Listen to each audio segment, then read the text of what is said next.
ಬಂದಿರೈ ಸಂಸಾರ ಸರದಿಯನ್ನು ದಾಟುವರು, ಬಂದಿರೈ ಮೋಕ್ಷ ಆಕಾಂಕ್ಷಿಗಳು, ಬಂದಿರೈ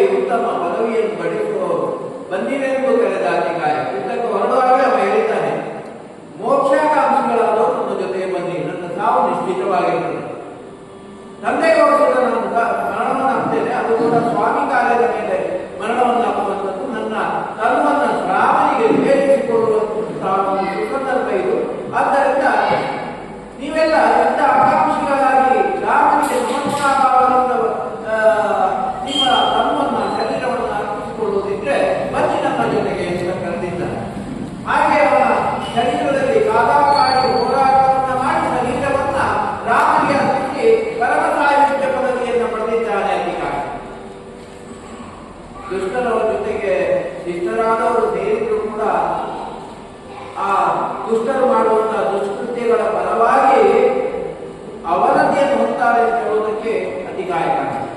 ಬಿಟ್ಟು ಹೋದಂತ ವಿಭೀಷಣ ಶ್ರೇಷ್ಠನ ಜೊತೆಗೆ ಇರುವವರೆಲ್ಲ ಗೊತ್ತಿದ್ರೂ ಕೂಡ ಅದೇ ತಪ್ಪನ್ನು ಅನುಸರಿಸುವುದಕ್ಕೆ ಕಾರಣವಾಗಿ ಕಷ್ಟವನ್ನು ಅನುಭವಿಸಿರುತ್ತಾರೆ.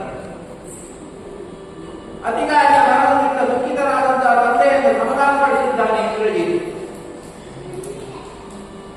ರಣರಂಗದಲ್ಲಿ ಸಾಕಷ್ಟು ಯುದ್ಧ ಪ್ರವೀಣನಾದಂತಹ ತನ್ನ ಸಾಮರ್ಥ್ಯವನ್ನು ತೋರಿಸಿದ್ದಾನೆ. ಇಂದ್ರಜಿತ್ತು ಹುಟ್ಟುವುದಕ್ಕಿಂತ ಆ ಕ್ಷಣದಲ್ಲಿ ಮೊದಲೇ ಎಲ್ಲಾ ಗ್ರಹಗಳನ್ನು ಕ್ಷೇತ್ರದಲ್ಲಿ ಇಟ್ಟು ಅವನ ಜಾತಕದಲ್ಲಿ ಇಂಥವರು ಇಂಥ ಕಡೆಯಲ್ಲಿ ನಿರ್ಧಾರ ಮಾಡಿದ. ಕೊನೆಗೆ ನಾರದರು ಬಂದು ಹೇಳಿದ ಶನಿಯನ್ನು ಕವಚಕ್ಕೆ ಮಡಗಿಸಿದ ಮಾರಾಯ ಮುಖ ಬೇರೆ ಮಾಡೋದು. ಅವನ ಎದೆಗೆ ಬಿಟ್ಟು ನೀನು ಶನಿದೇವರು ಯಾಕೆ ಆ ಶನಿಯನ್ನ ಎಲ್ಲರನ್ನು ಕವಚ ಮಲಗಿಸಿದ್ದು ಅಂತೇಳಿ. ಶನಿಯ ಕ್ಷೇತ್ರ ಯಾವುದೇ ಆಗಿರಲಿ ಕವಚ ಮಲಗಿಸಿದ್ದಕ್ಕೆ ಬದಲು ಅವನ ಮೇಲ್ಮುಖವಾಗಿ ಮಲಗಿಸಿದ ರಾವಣ ಅವನ ಎದೆಯನ್ನು ಒದ್ದದ್ದು ಅಲ್ಲಿ ಇಂದ್ರಜಿತ್ತಿನ ಜನನದ್ದು ಏಕಕಾಲಕ್ಕೆ ಆಗಿವೆ. ಆದ್ದರಿಂದ ನಮಗೆ ಶನಿ ನಾರದ ಅರ್ಥ ಮಾಡಿ ಹೋಗಿಬಿಟ್ಟಿದ್ದಾನೆ.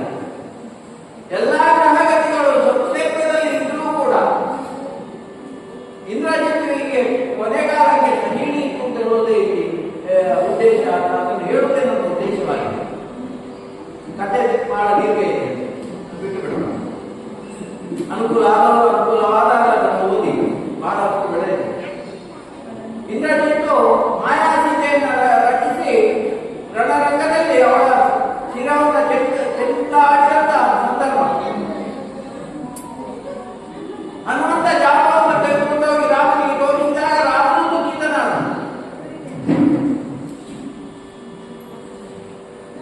ದೇವರಾಗಿದ್ದು ಮನುಷ್ಯನಾದಂತಹ ಅವನ ಮನುಷ್ಯ ರೂಪವನ್ನು ದಾಟಿ ಬಂದಂತಹ ಅವನ ದುಃಖಕ್ಕೆ ಈಡಾಗ್ತಾನೆ ಅಂತ ಹೇಳುವಂಥದ್ದು ಭಗವಂತನಿಗೂ ದುಃಖ ಬಿಟ್ಟದಿಲ್ಲ ಅಂತ ಹೇಳುವುದರಿಂದ ಗೊತ್ತಾಗ್ತದೆ. ಮತ್ತೆ ನಮ್ಮಂತ ಸಾಮಾನ್ಯರ ಬಾಡಿ ಸಂಸಾರದಲ್ಲಿ ಸಂಸಾರ ದುಃಖ ದುಃಖಕ್ಕೆ ಸಾಗರ, ನಿರಂತರವಾದ ದುಃಖವೂ ಇದೆ, ಸಂತೋಷವೂ ಇದೆ. ಅದು ಸಂಸಾರ. ಸಾಮಾನ್ಯನಾದ ವ್ಯಕ್ತಿ ರಾಮ ಅಲ್ಲ. ಹಾಗೆ ಅಂತೇಳಿ ಸೀತೆಯ ಶರೀರದಲ್ಲಿ ಮಾಯಾ ಶರೀರವನ್ನು ನೋಡಿ ಶಿರಸ್ಸು ಛೇದನಗೊಂಡದ್ದನ್ನು ನೋಡಿ ಮುಗಿಸಿದ. ವಿಭೀಷಣ ಹೇಳಿದ, ಇದು ನಮ್ಮವರ ಮಾಯೆ, ಬೇಕಿದ್ರೆ ನೋಡಿ, ನಾನಿದನ್ನು ಮುಂದೆ ತಕ್ಷಣ ಇದು ಮಾಯ ಆಗ್ತದೆ. ರಾವಣನಿಗೆ ಸೀತೆಯನ್ನು ಮುಟ್ಲಿಕ್ಕೆ ಆಗಲಿಲ್ಲ. ಕತ್ತುಕೊಟ್ಟು ತರುವವರು ಭೂಮಿಯ ಆ ಅಡಿಭಾಗವನ್ನೇ ಕತ್ತರಿಸಿ ತಂದು ಪುಷ್ಪಕೈಮಾನದಲ್ಲಿ ಇದ್ದನ್ನೇ ಹೊರತು ಸೀತೆಯ ಕೈ ಕೇಳ್ಕೊಂಡು ಬರಲಿಕ್ಕೆ ಪುಷ್ಪಕೈಮಾನ ಕತ್ತಿಸಲಿಕ್ಕೆ ಅವನಿಗೆ ಆಗಲಿಲ್ಲ. ಸೀತೆಯ ಒಂದು ಕೂದಲನ್ನು ಕೂಡ ಅವನಿಗೆ ಕೊಟ್ಟಲಿಕ್ಕೆ ಆಗಲಿಲ್ಲ. ಮಾಯಾ ಸೀತೆಯನ್ನು ಮುಟ್ಟಿದ ತಕ್ಷಣ ವಿಭೀಷಣ ಅದು ಮಾಯ ಆಗಿದೆ. ರಾಕ್ಷಸದ ಮಾಯ, ಅಡಿಮಾಯ ಸ್ಥಿತಿಗಳನ್ನು ಅವರು ಪಡ್ಕೊಂಡಿದ್ದರಿಂದ ಅವರ ಚಿಂತೆ ಬಗೆಹರಿ. ಮರುದಿನ ಇಂದ್ರಜಿತ್ತು ಯುದ್ಧಕ್ಕೆ ಬಂದಾಗ ಕಾಡಾಡಿ ಹೋರಾಟ. ಅವನಿಗೆ ಗೊತ್ತಾಯಿತು ಇನ್ನೊಂದು ಸುಲಭದಲ್ಲಿ ಇವರನ್ನು ಗೆಲ್ಲಿಕ್ಕೆ ಆಗುವುದಿಲ್ಲ ಅಂತ ಹೇಳಿ ಒಂದು ಮಾರಣಾಸ್ತ್ರವನ್ನು ಮಾಡುವ. ನಾವೆಲ್ಲ ನಮ್ಮ ಶನಿಗಾಚಾರ ಬಿಡುಗಡೆ ಆಗಲಿಕ್ಕೆ ಯಜ್ಞಯಾಗಾದಿಗಳನ್ನೆಲ್ಲ ಮಾಡ್ತೇವೆ. ಇವರ ಯಜ್ಞಯಾಗಾದಿಗಳ ಸಾಧನ ರಾಕ್ಷಸರ ಯಜ್ಞಯಾಗಾದಿಗಳ ಕ್ರಮವನ್ನು ಬಹಳ ಸೊಗಸಾಗಿ ಕುಮಾರ ವಾಲ್ಮೀಕಿ ತೊರವೆಯ ರಾಮಾಯಣದಲ್ಲಿ ಬರೆದಿದ್ದಾರೆ. ಅಲ್ಲಿಂದ ನಮ್ಮ ಕಥೆ ಪದ್ಯಗಳು ಆರಂಭವಾಗ್ತದೆ.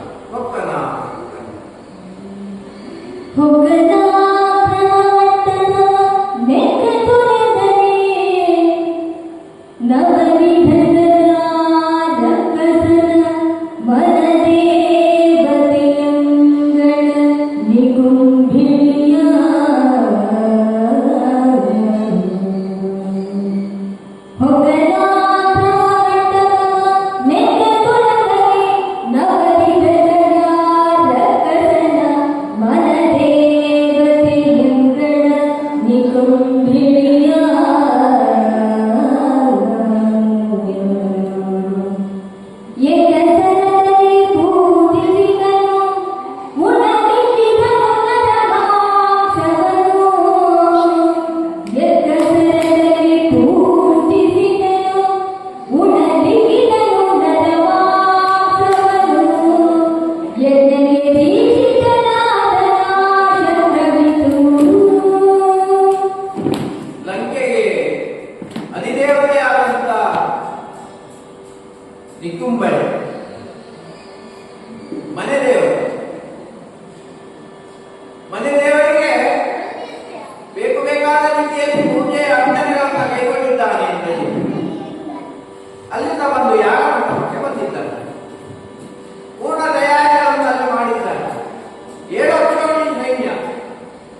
ಶ್ರಮ ಮಂಟಪ ಯಾಗ ಮಂಟಪಕ್ಕೆ ಇವ ಬಂದು ಕೂತ ಮೇಲೆ ಮತ್ತೆ ಇವರಿಗೆ ಯಾರು ಬರುವ ಹಾಗೆ ಸಕಲ ಸನ್ನಾಹಗಳಾಗಿದೆ, ಪೂರ್ಣ ತಯಾರಿಯಾಗಿದೆ, ಬೇಕು ಬೇಕಾದಂತೆಲ್ಲ ಒದಗಿಸಿಕೊಂಡಿದ್ದಾರೆ. ಹಾಗೆ ರಾಕ್ಷಸರಲ್ಲಿ ಹಲವಾರು ರೀತಿಯ ರಾಕ್ಷಸರಿದ್ದಾರೆ. ದೊಡ್ಡ ಗಣ್ಣಿನವರು, ಸಣ್ಣ ಗಣ್ಣಿನವರು, ಇನ್ನು ಮೊಲದ ರೂಪಿನವರು, ನಾಯಿ ರೂಪದವರು, ಕೋಣ ರೂಪಿನವರು, ಓರೆ ದಾಳಿಗಳಿರುವಂಥವರು, ತಲೆಯಲ್ಲಿದ್ದಾರೆ ಹಲಸಿನಲ್ಲೂ ಈ ರೀತಿಯ ನಾನಾ ವಿಧದ ರೂಪಗಳು ಇರುವಂತಹ ರಾಕ್ಷಸರು ಕಾವಲುಗಾರರು. ಹಾಗೆ ಯಾಗಕ್ಕೋಸ್ಕರ ಅವನ ಸಾಮಗ್ರಿಗಳನ್ನು ನೋಡಿದ್ರೆ ಮುಂದಿನ ಪದ್ಯದಲ್ಲಿದೆ.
ಕೆಂಪಿನ ಮಹತ್ವ ಏನು ಅಂತ ಹೇಳಿದ್ರೆ ಅಶ್ವಿನಿ ಸ್ವಭಾವ. ಎಲ್ಲವೂ ಕೆಂಪೆ. ರಕ್ತವನ್ನು ಕುದಿಸಿ ಅದರಿಂದ ತೆಗೆದಂತಹ ತುಪ್ಪ. ಇನ್ನು ಬಟ್ಟೆಗಳೆಲ್ಲ ಕೆಂಪು. ಸುಗಂಧ ದ್ರವ್ಯಗಳು ಕೂಡ ಬಣ್ಣದಲ್ಲಿ ಕೆಂಪು. ಇನ್ನು ಕೆಂಪಗಿನ ಹೂಗಳು. ನಾವೆಲ್ಲ ಪ್ರಸಾದ ಕೊಡುವಾಗ ಬಿಳಿಹೂಗಳಿಂದ ಪ್ರಾರ್ಥನೆ ಮಾಡ್ತೇವೆ. ನಮಗ ಅವರಿಗೆ ಆಗಲ್ಲ, ಅವರಿಗೆಲ್ಲ ಏನೆಲ್ಲ ಅನಿಷ್ಟಗಳು ಉಂಟವ ನಮ್ಮಲ್ಲಿಗೆ ಅದೆಲ್ಲ ಅವರಿಗೆ ಇಷ್ಟವಾದಂತಹ ವಸ್ತುಗಳಾಗ್ತವೆ. ಇನ್ನು ಅಕ್ಷತೆ, ನಾವು ಯಾವ ಕುಂಕುಮದಿಂದ ಅಕ್ಷತೆ ಮಾಡ್ತೇವೆ ಅಥವಾ ಅರಸಿನ ಹುಡಿಯಿಂದ ಅಕ್ಷತೆಯನ್ನ ಮಾಡ್ತೇವೆ, ಅಕ್ಷತೆ ಕಾಲ ಇವರಿಗೆ ಅದು ಕೆಂಪು ಬಣ್ಣದ ಅಕ್ಷತೆ ಕಾಲ. ಇನ್ನು ಪಾತ್ರೆಗಳು, ತಾಮ್ರ ಮತ್ತೆ ಹಿತ್ತಾಳೆಯನ್ನ ದೇವತಾ ಪೂಜೆಗಳಿಗೆ ಉಪಯೋಗಿಸಬೇಕು ಅಂತ. ಚಿನ್ನ, ಬೆಳ್ಳಿ, ತಾಮ್ರ, ಹಿತ್ತಾಳೆ. ಚಿನ್ನ ಬೆಳ್ಳಿ ಎಲ್ಲರಿಗೂ ಆಗೋದಿಲ್ಲ, ಅಂದ್ರೆ ಬೆಳ್ಳಿಯನ್ನು ಉಪಯೋಗಿಸ್ತಾರೆ. ಹಿತ್ತಾಳೆ ಪಾತ್ರೆ ಮತ್ತು ತಾಮ್ರದ ಪಾತ್ರೆಗಳನ್ನು ಉಪಯೋಗಿಸಬೇಕು ಅಂತ ಹೇಳಿ ಇವರು ಕಬ್ಬಿಣದ ಪಾತ್ರೆ ಅಂದ್ರೆ ಅಯಸ್ಕಾಂತಗಳು ಇರತಕ್ಕಂತಹ ಕಬ್ಬಿಣದ ಪಾತ್ರೆಗಳನ್ನು ಉಪಯೋಗಿಸ್ತಾರೆ. ಇನ್ನು ಕರಿಯ ಆಡುಗಳು, ಕರಿ ಕಪ್ಪು ಬಣ್ಣದ ಪ್ರಾಣಿಗಳು, ಹಾಗೆ ಕಾಳವಸ್ತ್ರಗಳು ಇಂಥದ್ದನ್ನೆಲ್ಲ ಬಳಸಿ ಸಂಗ್ರಹ ಮಾಡಿದ್ದಾರೆ. ಇದೆಲ್ಲ ಯಾಗಕ್ಕೆ ಬೇಕಾದಂತಹ ಸಾಮಗ್ರಿಗಳು. ಮತ್ತೆ ಸಮಿತಿ ಅವರು ನಾವೆಲ್ಲ ಪಾಗಾರದ ನೂಲು, ಹತ್ತಿ, ಇದನ್ನೆಲ್ಲ ನಮಗೆ ಉಪಯೋಗಕ್ಕೆ ಬರ್ತದೆ. ಸಮಿತಿಗಳು ಇವರು ಅದಲ್ಲ, ಇವರು ತಾಳಿ ಮರ ಇದೆ. ನಾವು ಮನೆಗೂ ಕೂಡ ತಾಳಿ ಮರವನ್ನು ಹಾಕುವಾಗ ಯೋಚನೆ ಮಾಡಿ ಹಾಕೋದಿಲ್ಲ, ಯಾರು ಹಟ್ಟಿಗೂ ಕೂಡ ಹಾಕುವುದು ಕಡಿಮೆ, ಕೊಟ್ಟಿಗೆಗೆ ಹಾಕ್ತಾರೆ ತಾಳಿ ಮರ. ಇವರು ತಾಳಿ ಮರದ ಸಮಿತಿಗಳನ್ನು ಮಾಡಿ ಸಿದ್ಧ ಮಾಡಿ ಇಟ್ಟಿದ್ದಾರೆ. ಆನಂತರ ಏನು ಯಜ್ಞಕ್ಕೆ ಆಹುತಿ ಕೊಡುವುದಕ್ಕೆ ಏನು ಮಾಡಿದ್ದಾರೆ ಅಂತ ಕವಿ ಸುಂದರವಾಗಿ ವರ್ಣಿಸಿದ್ದಾನೆ. ನಗರ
ವಿಜ್ಞಾನ ಉಪಯೋಗಿಸಿ ಅಗ್ನಿ ಪ್ರಜ್ವಲನ ಮಾಡುವಂಥದ್ದು.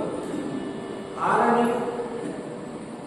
ಮತ ಇಲ್ಲೇ ಮಾರು ನಮ್ಮ ಹೊಟ್ಟೆಯೊಳಗೆ ಇರುವಂತಹ ಜಠರಾಗ್ನಿ, ಅದು ಭಯಂಕರ. ಎಲ್ಲರ ಹೊಟ್ಟೆಯೊಳಗೂ ಜಠರಾಗ್ನಿ ಇದೆ. ಆ ಜಠರಾಗ್ನಿಯ ಪರಿಣಾಮವಾಗಿ ನಮಗೆ ಹಸಿವು ಉಂಟಾಗ್ತದೆ. ಅದು ಸಾಮಾನ್ಯವಾದ ಬೆಂಕಿಗಿಂತಲೂ ಹೆಚ್ಚು ತೀಕ್ಷ್ಣವಾದದ್ದು. ಆದ್ದರಿಂದ ಬಗೆದು ಜಠರಾಗ್ನಿಯಲ್ಲಿ ಈ ಜಠರಾಗ್ನಿಯಿಂದ ಅಗ್ನಿಯನ್ನ ಸಂಗ್ರಹಿಸಿಕೊಂಡಿದ್ದಾರೆ. ಇನ್ನು ಸಮಿತಿಗಳಾಗಿ ತಾಳಿಮರದ ಜೊತೆಗೆ ಮೂಳೆಗಳನ್ನು ಕೂಡ ಸಮಿತಿಗಳನ್ನಾಗಿ ಉಪಯೋಗಿಸಿದ್ದಾರೆ. ಎರಡು ಕೋಣಗಳನ್ನು ಆಚೆಗೆ ಕಡಿದು ಅಗ್ನಿ ಕುಂಡ ಮಾಡಿ ಕೋಣಗಳನ್ನು ಇಟ್ಟು ಅಗ್ನಿಕುಂಡದ ರಚನೆಯಾಗಿದೆ. ಹಾಗೆ ಮಂತ್ರ ಯಾವುದು ಬೇಕಲ್ಲ, ನಾವು ಋಗ್ವೇದ, ಯಜುರ್ವೇದ, ಸಾಮವೇದ. ಸಾಮವೇದ ಅಂದ್ರೆ ಇಂಪಾಗಿ ಹಾಡುವಂಥದ್ದು ಅಂತ ಅರ್ಥ. ಹಾಗೆ ಈ ಮೂರು ವೇದದ ಪ್ರಯೋಗಗಳನ್ನ ನಾವು ಸಾಮಾನ್ಯವಾಗಿ ಅಧ್ಯಾಯಗಳಲ್ಲಿ ಕಾಣುವಂಥದ್ದು. ಇವರು ಉಪಯೋಗಿಸುವಂಥದ್ದು ಅಥರ್ವಣ ವೇದ. ಇದು ಮಾರಣ. ಅದಕ್ಕೋಸ್ಕರ ಅಥರ್ವಣ ವೇದದ ಮೂಲಕ ಅಗ್ನಿಯನ್ನ ಪ್ರಜ್ವಲಿಸಿ ಸಮಿತಿಗಳನ್ನ ಹಾಕುತ್ತಾ ಮಾಂಸಗಳನ್ನ ಮತ್ತು ಅದಕ್ಕೆ ಸಂಬಂಧಪಟ್ಟ ರಕ್ತ, ಮಾಂಸ, ಬೇರೆ ಬೇರೆ ಪ್ರಾಣಿಗಳ ಶರೀರದ ಮಾಂಸಗಳನ್ನು ಉಪಯೋಗಿಸಿ ಅಥರ್ವಣ ವೇದದ ಮುಖಾಂತರ ಆಹುತಿಯನ್ನು ಕೊಡಲಿಕ್ಕೆ ಆರಂಭಿಸಿದೆ. ಪರಿಣಾಮ ಏನಾಯಿತು ಅಂತ ಹೇಳಿದ್ರೆ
ಈಗಿನ ಮಧ್ಯದಲ್ಲಿ ಸುವಾಸನೆ ಅಂತ ಒಂದು ಕಡೆಯಲ್ಲಿ ಬಿಟ್ಟಿದ್ದಾರೆ. ಅದು ದೂರಕ್ಕೆ ಬಿಟ್ಟೋಗಿದೆ. ಈ ದುರ್ವಾಸನೆಯಿಂದ ಯುಕ್ತವಾದಂತಹ ವಾತಾವರಣ ಕಲುಷಿತಗೊಂಡದ್ದು ರಾಮಪಾಳ್ಯದಲ್ಲಿ ಅಲ್ಲೋಲ ಕಲ್ಲೋಲವನ್ನು ಉಂಟು ಮಾಡಿದೆ. ಎಂತಹ ಹೊಗೆ ಮೇಲಿರತಕ್ಕಂತಹ ಅಂಬರ ಮಾರ್ಗದಲ್ಲಿ ನೋಡುತ್ತಿರತಕ್ಕಂತಹ ದೇವತೆಗಳಿಗೂ ಕೂಡ ಉಸಿರು ಕಟ್ಟಿದಂತೆ ಒಂದು ಕ್ಷಣ ಕಾಲ. ಇದೇನು ಗಾಢವಾದಂತಹ ವಾಹನ ಬರ್ತಾ ಇದೆ. ಕಪ್ಪಗಾಗಿದ್ದಂತಹ ಹೊಗೆ ಆಕಾಶವನ್ನು ಆವರಿಸಿದೆ. ಈ ಎಲ್ಲ ಪರಿಸ್ಥಿತಿಗಳನ್ನ ನೋಡಿ ರಾಮ ವಿಭೀಷಣನಲ್ಲಿ ಪ್ರಶ್ನೆ ಮಾಡ್ತಾನೆ, ಏನು ಪರಿಸ್ಥಿತಿ ಏನು? ಆಗ ವಿಭೀಷಣ ಹೇಳ್ತಾನೆ, ಇಂದ್ರಜಿತ್ ಮಾರಣಾಸ್ತ್ರವನ್ನು ಮಾಡ್ತಾ ಇದ್ದ. ಯಾವ ರೀತಿಯಲ್ಲಿ ಇಷ್ಟು ದಿನದ ಯುದ್ಧದಲ್ಲಿ ಕೈ ಸಾಗದೆ ಹೋದ ಕಾರಣದಿಂದಾಗಿ ಅವನು ಮಾರಣಾಸ್ತ್ರ ಮಾಡುವುದು. ಒಂದೊಮ್ಮೆಗೆ ಅವನಿಗೆ ಜಯ ಸಾಧಿಸಿದ್ದು ಅಂತ ಹೇಳಿದ್ರೆ ಮತ್ತೆ ಗೆಲ್ಲುವುದಕ್ಕೆ ಅಸಾಧ್ಯ. ಅವನನ್ನು ಒಲಿಸುವುದಕ್ಕೆ ಯಾರಿಂದಲೂ ಸಾಧ್ಯ ಇಲ್ಲ. ನಿನ್ನ ಸೇವೆ ಹೇಳುತ್ತೆ,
ಇನ್ನು ನಿದ್ದೆ ಮಾಡೋದಿದ್ರೆ ನಮಗೆ ಒಂದು ಹೊತ್ತು ನಿದ್ದೆ ಕಡಿಮೆ ಆಗಿದ್ರೆ ಮರುದಿನ ನಮ್ಮ ಚಿಂತನೆಗಳ ದಾರಿಯೇ ತಪ್ಪದೆ ಮಾತು ಅಸ್ಪಷ್ಟ ಆಗ್ತದೆ. ಈ 12 ವರ್ಷ ನಿದ್ದೆ ಮಾಡ್ಬೋದು ಯಾರು ಅಂತವ್ರು ಯಾರಾದ್ರಿದ್ರೆ ಇದರಲ್ಲಿ ಒಂದು ಕೊಲ್ಲುವುದಕ್ಕೆ ಸಾಧ್ಯ, ಇಲ್ಲದಿದ್ದರೆ ಅವರನ್ನು ಅಷ್ಟು ಸುಲಭದಲ್ಲಿ ನಿಗ್ರಹಿಸಲಿಕ್ಕೆ ಸಾಧ್ಯ ಇಲ್ಲ ಅಂತ ಹೇಳ್ತಾರೆ. ಅದೇ ಕಾಲಕ್ಕೆ ಲಕ್ಷ್ಮಣ ಬಿಲ್ಲು ಬಾಣಗಳನ್ನ ಎದೆ ಕವಚವನ್ನ ಕಟ್ಟಿಕೊಂಡು ರಾಮನ ಎದುರಿಟ್ಟಿದ್ದಾನೆ. ಆಗ ರಾಮ ಪ್ರಶ್ನೆ ಮಾಡ್ತಾರೆ, ನಿನ್ನಿಂದ ಸಾಧ್ಯವಾದ ನನಗೆ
ಯುದ್ಧಕ್ಕೆ ಹೋಗ್ತೇನೆ ಅಂತ ಹೇಳಿ ನೀನು ಸಿದ್ಧತೆಯನ್ನ ಮಾಡಿಕೊಡ್ತೀಯಲ್ಲ, ನಿನಗಿದ್ದು ವಿಭೀಷಣ ಹೇಳಿದಂತ ಗುಣಗಳು ನಿನ್ನಲ್ಲಿ ಇದೆಯೇ ಅಂತ ಹೇಳಿದಾಗ ಲಕ್ಷ್ಮಣ ಉತ್ತರ ಕೊಟ್ಟಿದ್ದಾನೆ, ನಾನು ಯುದ್ಧಕ್ಕೆ ಹೋಗ್ತೇನೆ, ನೀನು ಅಪ್ಪಣೆ ಕೊಟ್ಟರೆ ಆಶೀರ್ವಾದ ಮಾಡಿದ್ರೆ ಉಳಿದದ್ದು ನಾವು ವಿಚಾರಗಳನ್ನೆಲ್ಲ ನಾನು ಬಂದ ನಂತರ ಮಾತನಾಡು ಅಂತ ಹೇಳಿದೆ. ನಿನಗಂತ ಗುಣದ ಬಗ್ಗೆ ಸಂಶಯ ಬೇಡ, ಆಶೀರ್ವಾದ ಮಾಡು, ನಿನ್ನ ಆಶೀರ್ವಾದದಿಂದ ನಾನು ಇಂದ್ರಜಿತ್ವವನ್ನು ಗೆಲ್ತೇನೆ ಅಂತ ಹೇಳಿ ನಮಸ್ಕರಿಸಿದೆ. ರಾಮನಿಗೆ ಒಂದು ಕಸಿ ಬಿಸಿ ಉಂಟಾಯಿತು. ಇವನನ್ನು ಒಬ್ಬನೇ ಗಳಿಸಿದ್ರೆ ಆಗಲಿಕ್ಕೆ ವಿಭೀಷಣ ಜೊತೆಗೆ ಗೆಲ್ಲಬೇಕು.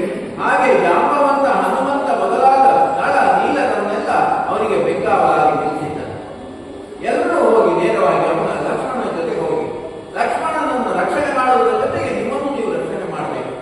ಮೂಲನಿಕುಂಬಿಣಿ ಅಂತ ಹೇಳುವಂತಹ ದೇವತೆಯ ನಳ ಅತ್ಯಂತ ಅಭೇದ್ಯವಾದದ್ದು, ಸಾಮಾನ್ಯರಿಂದ ಭೇದಿಸುವುದಕ್ಕೆ ಸಾಧ್ಯ ಇದೆ ಅಂತ ಹೇಳಿ ರಾಮನ ಆಜ್ಞೆಯನ್ನು ಪಡೆದುಕೊಂಡು ವಿಭೀಷಣ ಲಕ್ಷ್ಮಣನನ್ನು ಕರೆದುಕೊಂಡು ಹೋಗ್ತಾನೆ. ಬರುವಂತಹ ದಾರಿಯಲ್ಲಿ ನಾನು ಆಗ ಹೇಳಿದಾಗೆ ತುಂಬಾ ಮಂದಿ ರಕ್ಷಕರೇ, ಅವರನ್ನು ನಿಗ್ರಹಿಸುವುದೇನು ಸುಲಭವಾದಂತಹ ಕೆಲಸ. ವಿಭೀಷಣ ಅವನ ಅಭೇದ್ಯವಾದಂತಹ ಒಂದು ಗದೆಯನ್ನು ಹಿಡಿದುಕೊಂಡು ಮುಂದಕ್ಕೆ ದಾರಿ ಮಾಡಿಕೊಂಡು ಹೋಗ್ತಾನೆ. ಎರಡೂ ಕಡೆಗೆ ಬಾಣ ಪ್ರಯೋಗವನ್ನು ಮಾಡಿಕೊಂಡು ಲಕ್ಷ್ಮಣ ಅವನ ಹಿಂದಿಂದ ಬರ್ತಾನೆ. ಹಿಂಭಾಗದಲ್ಲಿ ಲಕ್ಷ್ಮಣನಿಗೆ ಬೆನ್ನ ಹಾಕಿ ಬರಲಿಕ್ಕಂತ ಎಲ್ಲ ರಾಕ್ಷಸರನ್ನು ಸುತ್ತ ಹನುಮಂತ ಪ್ರತಿಭಟಿಸಿದ್ದಾನೆ. ಎಲ್ಲಿಂದಲೋ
ಅಧೀರನಾದಂತಹ ಇಂದ್ರಜಿತ್ತು ಕಣ್ತೆರೆದು ನೋಡಿದ್ದಾನಂತೆ.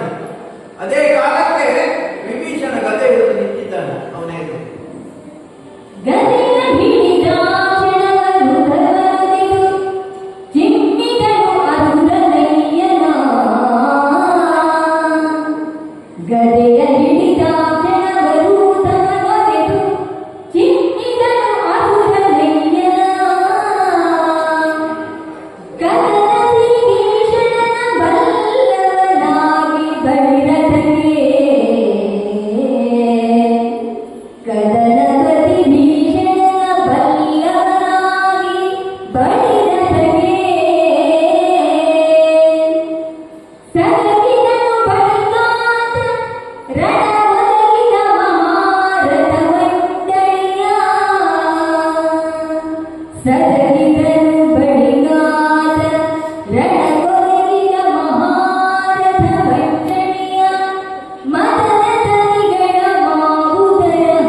ಯಾಕೆಂದ್ರೆ ಯಾಗವನ್ನು ಸ್ಥಳವನ್ನು ಕಲ್ಲಾಪಲ್ಲಿ ಮಾಡಿಬಿಟ್ಟಿದ್ದಾರೆ ವಾನರರಿಗೆ. ಇನ್ನು ಯಾಗ ಮಾಡುವ ಸ್ಥಿತಿಯಲ್ಲಿ ಅಲ್ಲಿ ಅಸುರ ಪೂರ್ವಹಿತರು ಈ ವಾನರ ಸೇನೆ ನೋಡಿ ಎದ್ದೋ ಬಿದ್ದ ಓಡಿ ಹೋಗಿದ್ದಾರೆ. ಮಂತ್ರಪಠಣಕ್ಕೆ ಅಲ್ಲಿ ಕೊಂಚ ಅವಕಾಶ. ಎದುರಿಗೆ ವಿಭೀಷಣರನ್ನು ನೋಡಿ ಇವರಿಗೆ ಸಿಟ್ಟು ಏರಿ ಬಾಣಪ್ರಯೋಗ ಮಾಡ್ತೇನೆ ಅಂತ ಹೇಳಿ ಆದಾಗ ಚಿಕ್ಕಪ್ಪ ಗದೆ ಹಿಡಿದಿದ್ದಾರೆ. ಚಿಕ್ಕಪ್ಪ ಯುದ್ಧದಲ್ಲಿ ವಿಜೃಂಭಿಸುವುದು ಅಂತ ಹೇಳಿ ಆದರೆ ನಮಗೆ ಉಳಿಗಾಲ ಇಲ್ಲ ಅಂತ. ಅದೇ ಕಾಲಕ್ಕೆ ವಿಭೀಷಣ ಒಂದು ಗದೆಯಿಂದ ರಥಕ್ಕೊಂದು ಹೊರದಿದ್ದಾನೆ. ತಕ್ಷಣ ಇವ ರಥದಿಂದ ಹಾರಿ ಮತ್ತೊಂದು ರಥ ಹಾಕಿದ್ದ ಇಂದ್ರಜಿತ್. ಚಿಕ್ಕಪ್ಪನದ್ದು ಅವನಿಗೆ ಬಾರಿಯಲ್ಲಿ ದ್ರೋಹಿಣಿ ಅಂತೇಳಿ ಅವನನ್ನು ಹೀಗಾದ. ಅದೇ ಕಾಲಕ್ಕೆ ಲಕ್ಷ್ಮಣ ಬಿಲ್ವಾಣಗಳಿಂದ ಸಂದಿಗ್ಧನಾಗಿ ಇವರ ಹೆಸರು ಕಾಲಾಗಾಡಿ ಹೋರಾಟಕ್ಕೆ ನಿಂತಿದ್ದಾರೆ. ಮಲೆತಲ್ಲಿದ್ದವರು ಯುದ್ಧದಲ್ಲಿ